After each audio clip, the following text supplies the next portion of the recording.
As you may have heard, USCIS has proposed a new rule requiring applicants with USCIS to submit social media handles on their applications for USCIS's review. Now, first, I want to point out that this is not new in the context of visa applications, meaning if you were doing a consular process or a process outside of the United States, they were already asking for social media handles. Secondly, I want to talk a little bit about what the purpose might be. And obviously they haven't published anything formally yet, but one, clearly national security reasons, terrorist ties, extremist content. I think that's where everybody's mind first went, was to that, right? And then second, anti-US sentiment, hostile views. I think that would be used to some extent,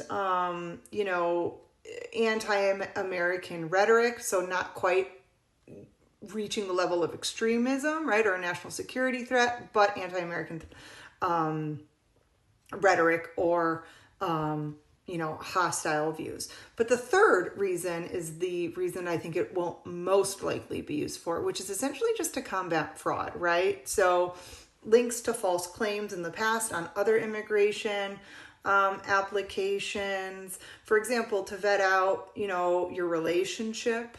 If you're doing a marriage-based process, if you're applying for naturalization, then, seeing if you are posting things, for example, positive things regarding the country that you're seeking asylum from, or if you've traveled there without disclosing it, things like that. I think that is the most likely reason it will be used. In other words, the other reasons are perfectly valid, but are probably going to be less common.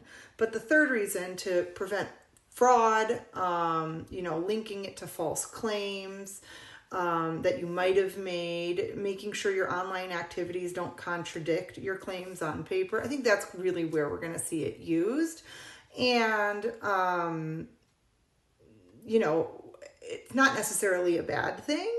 Obviously, if it's used to persecute, it clearly is a bad thing. But I do want to remind everyone that this isn't the first time they've asked for social media. It's the first time USCIS has. But in general, visa applicants, green card applicants outside of the United States have been asked to provide this information for quite a long time.